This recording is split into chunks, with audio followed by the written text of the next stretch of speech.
మారునో తెలియదు. తండ్రికి కలిగిన ప్రకృతిర్హి దురత్యయా, ఎవని స్వభావం ఎట్లుండునే ఎవనికి తెలియదు. ఎవడెట్లు మారునో తెలియదు. తండ్రికి కలిగినంత సంతానమెక్కువ భాగము తండ్రి వలె నుండును. కొందరు తండ్రికి సంబంధము లేనట్లుందురు. శరీరము చేత గమన వైఖరుల చేత తండ్రికి కొడుకులకు చాలా సామ్యములుండును. కానీ వాని జీవుడు వేరు, వీని జీవుడు వేరు.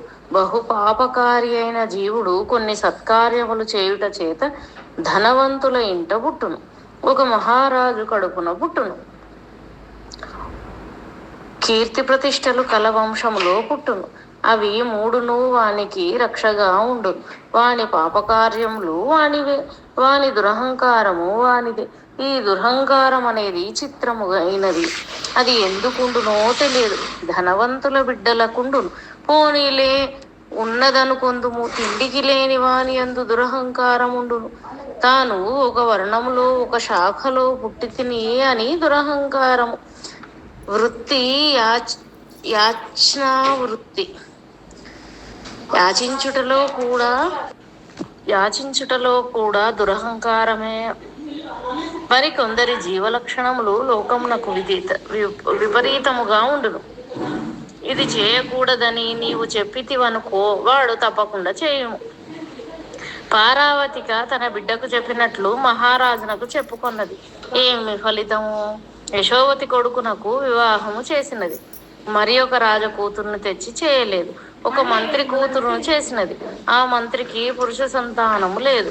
ఆయన సాధువు, న్యాయశీలి, నీతి విశారదుడు.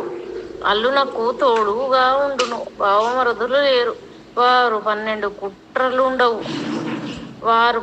కుట్రలుండవు. ఎట్టి సమయంలోనైనా ఆ మంత్రి అల్లునకు సాయపడును. అట్టి సంబంధము చేశాను. గోనందుడు రాజై 2 ఏండ్లు గడిచెను. ఒకనాడు స్వయంప్రభ సంగీతము పాడుచూ కృష్ణ అని పిలుచుచూ ప్రాణములను వదిలను. ఆమెకు అపరకర్మలు మహారాణికి చేసినట్లు యశోవతి చేసెను. మంత్రులు, సేనానులు, పౌరులు చెప్పుటకు వీలు లేనంత దుఃఖపడి మహానగరము 15 దినములు దుఃఖమేఘాచారితమై దుర్దినములను అయ్యెను. దూరముల నుండి ప్రజలు వచ్చి యశోవతిని చూచి ఓదార్చి కన్నీళ్లు పెట్టుకొని పోవుచుండిరి. యశోవతి ప్రకృతి అననుమేయనగా ఉండును. 20 ఏండ్ల కింద మహారాజు దామోదరుడు చనిపోయినాడన్న వార్త వచ్చెను. ఆమె విని ఊరుకుండెను. కర్మ అనంతరమున తన సుమంగళిత్వ లక్షణములను తీసివేశాను. ఆమె భర్తను గూర్చి దుఃఖించినట్లెవరునూ చూడలేదు. స్వయంప్రభ మరణించగా దుఃఖావేశము చేత రాణి కూడా మరణించనేమో అని జనులు అనుకునిరి.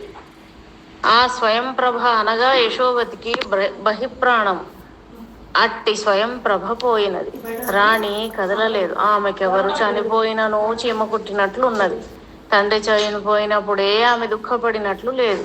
తర్వాత తల్లి పోయినది. అప్పుడునూ కన్నీరు పెట్టలేదు. తల్లి యొక్క అపరకర్మలకు మిథిలా నగరమే పోలేదు. గోనందుడు రాజ్యమునకు వచ్చిన తర్వాత 2 ఏండ్లు గడిచినవి. అప్పటికి యుధిష్ఠిర చక్రవర్తి హస్తినాపురమున పట్టాభిషిక్తుడై 20 ఏండ్లు గడిచినవి. అశ్వమేధ యాగం ఎప్పుడో పూర్తి అయినది. ఆ సేతు సీతాచలధాత్రి అందు ఎచటను ఉపద్రవం అన్నది లేదు. అంతయు శాంతముగా ఉన్నట్లున్నది. అప్పటికి ద్వాపర యుగము 16 సంవత్సరములు మిగిలినది. యశోవతికి కొడుకునకు రాజ్యకార్యముల గూర్చి చెప్పవలసిన అవసరము కనబడలేదు. అతడు చెప్పినను వినునట్లు లేదు. తల్లితో సరే అను, అతని ఇష్టం వచ్చినట్లు చేయును. పలుమంది ప్రజలు, మంత్రులు యశోవతికి మనవి చేసుకొనుటకు వత్తురు. ఆమె వినును. కొన్ని సందర్భములలో పోయి కొడుకుతో చెప్పును. అతడు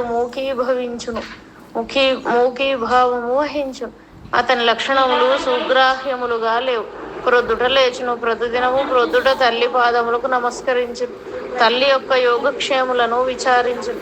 ఆమె మహారాణిగా ఉన్నప్పుడు ఎట్లో ఇప్పుడు అట్లే సాగించుచుండెను. కానీ రాజకార్యముల యందు, రాజకీయ వ్యవహారములందు తల్లి మాట పాలించినట్లు తన ఇష్టం వచ్చినట్లు ప్రవర్తించును. అంతకంటే మహావిషయమేమనగా అతనిని కొందరు మంత్రులను, సేనాపతులను మోహపెట్టుటకు ప్రయత్నించిరి. అతడు తేలికగా మోహపడుటలో పడుటకు సిద్ధముగా ఉండను. వారు పెద్ద పెద్ద రాచవిందులు చేయుదురు. మహారాజును పిలుతురు. మహారాజునకు దొడ్డ కానుకలు సమర్పింతురు. అతనిని స్తోత్రములు చేయుదురు.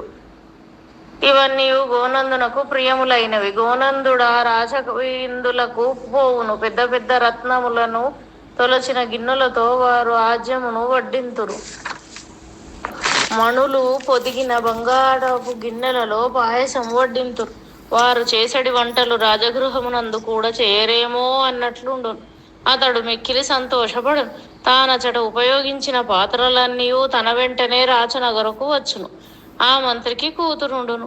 ఆమె 16 ఏండ్ల కన్య. పరమ సౌందర్యవతి. సంగీతం అభ్యసించినది. నాట్యము చేయగలిగినది. సిగ్గుల భరిణ.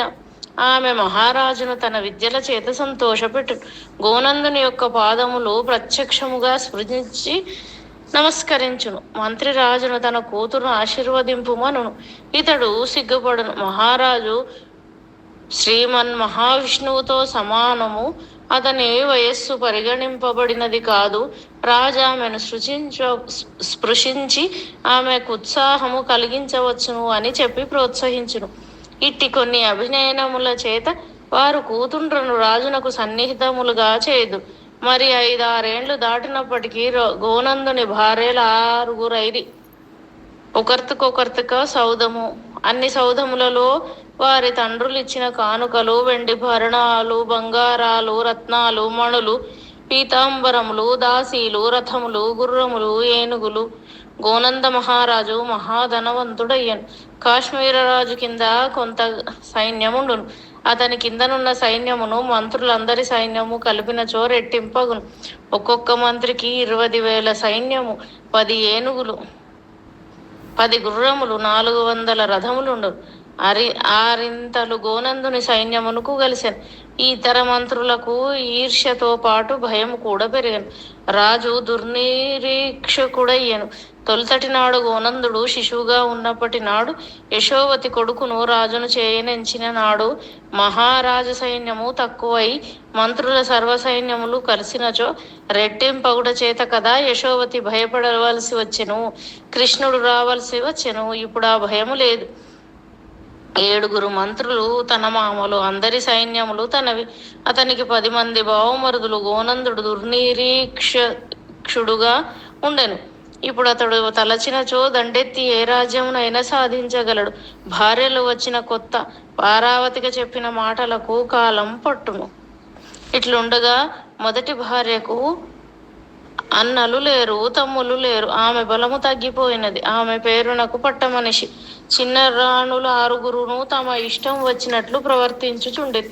తన తండ్రికి తన తల్లి ఎట్లో గోనందునికి ప్రథమ భార్య అట్లు. తక్కిన భార్యలు చిత్ర విచిత్రములుగా ప్రవర్తింతురు. ప్రతి భార్యయు తనను వదిలిపెట్టి పోరాదని శాసించును. మొగము ముడుచుకొను. తిరస్కరించినంత చేయును. తానొక్కరితియే రాజును ప్రేమించుచున్నట్లు తన కోసము రాజు రాజ్యమునైనను పరిత్యజింపవలసినంత తాను ప్రేమించుచున్నట్లు అంత ప్రేమకు తిరిగి రాజు మరి అంత ప్రేమ చూపవలసినట్లు ప్రవర్తింతురు. కోపమును వహింతు. రాజు ప్రతివారిని బతిమాలాడవలసి వచ్చుచుండెను. 6 పెళ్లి ఆడను. పట్టమనిషి ఉన్నది. అయ్యో తమ తండ్రులు ఎట్లు రాజునకు సంతపరిచినచో తక్కిన తండ్రులు అట్లే సంతపరిచిరి. అందరి ఉన్నది కనుకనే రాజు ఇప్పుడు మహాబలవంతుడు. అందరి అండ ఉన్నది కనుకనే రాజు ఇప్పుడు మహాబలవంతుడు. ఇందులో ప్రతి భార్యయు ఇట్లనుకొను. రాజకార్యం ఎంత దుర్ఘటమైనది వచ్చినను రాజెవరినో పంపవలేనే కాని తాను పోకూడదు. రాజును వదిలి తాను నిమేషం ఉండలేదు. రాజు కూడా తన్ను వదిలి నిమేషం ఉండరాదు. అది ఎట్లు పొసుగును. ఇందులో ఏ భార్యను సంతృప్తి పరచలేకపోయినను ఆమె తండ్రియు సోదరులు తన యందు కోపింతురు. వారి సాయం పోయినట్లే. ఇట్లుండగా గోనందునిలో ఉన్న రక్తము తన సహజమును నెరపనారంభించను. తనకు కూడా నీలకంఠుడే వార్తా గురువు. అతని వలన పూర్వ చరిత్ర అంతయు గోనందునకు తెలియను. తొలినాడు జరాసంధునకు తన తాతయ్య గారైన గోనందునకు కూడా చుట్టరికము తెలియను. ఆనాడు కృష్ణుడే లేడు.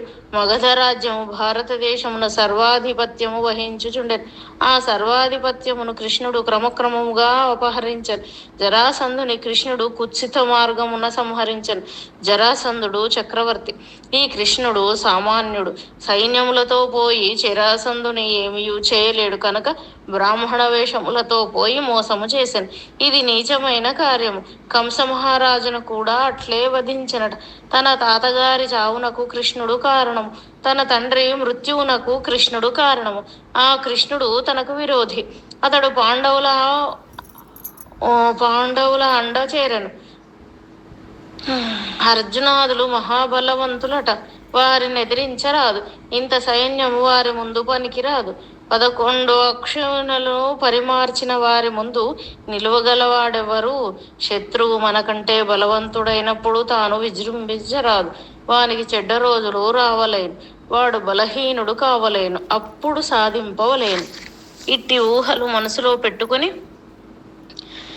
గోనందుడు రాజ్యము చేయుచుండెను. అతనికి మనసులో ఒక అనుమానం ఉన్నది.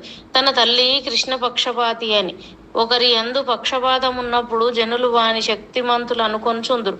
ఆ కృష్ణుడు భగవంతుడని ఆమె ఊహ. స్వయం ప్రభ యొక్క ఊహయు అంతే. వానికి చక్రాయుధం ఉన్నది, అది సుదర్శనము, దానికి ఎదురులేదు. ఇట్టి ఊహలు చాలా మందికి కలవు. వైకుంఠ నగరమున ఉన్న శ్రీమన్నారాయణి చేతిలోని సుదర్శనాయుధం అట్టిది కావచ్చును గదా. పరశువు, ఖడ్గము, పరిఘ, పట్టిష్టము, చక్రము మొదలైన ఆయుధములు ఎన్ని లేవు. ఒక్కడొక్క దానిని ప్రయోగించుటలో నైపుణ్యము కలిగి ఉండును. ఈ కృష్ణునకు చక్రం ఉపయోగించుటలో ఎక్కువ నేర్పు కలదు కాబోలు. శత్రువు ప్రయోగించిన ఆయుధమును అడ్డుకొనుటలో నేర్పుండవలేను గాని వాని చక్రాయుధమున్న శ్రీమన్నారాయణ చేతి సుదర్శనాయుధం అనుకొనుటలో వివేకము కూడా లేదు. అయినను భీమార్జునులు మహావీరులని చెప్పుచున్నారు. వారి పరాక్రమ క్రదలు కూడా నేటికి పొనుగు పడిపోయినవి. వాడొక్కొక్కడు నేటికి 90 ఏండ్ల వాడు కావచ్చు. వారు వృద్ధులైనను అస్త్రములు పనిచేయును. అర్జునుని వద్ద పాశుపతాస్త్రమే కలదట. వారిని ఎదిరించడం మంచిది కాదు. ఇప్పుడు కృష్ణుని మీదికి పోయినచో వారు వెంటనే తోడు వత్తురు. కాలమునకు ప్రతీక్షించవలేను. మరియు వారిని ఇంకా ఎన్నాళ్ళు బతకగలరు? మరియు బతికినచో 10 ఏండ్లు బతుకుదురు. తర్వాత నేను సర్వభారతదేవను సాధింపవచ్చును, సామ్రాజ్యను స్థాపించవచ్చును. ఈ రహస్యము తన తల్లికి తెలియనీయకూడదు. ఆమె ఉడుకుపాల మీద నీళ్లు చల్లును. ఇట్లుండగా గోనందుని భార్యలలో కర్తుక పేరు జ్యోతిర్మయి. ఆమె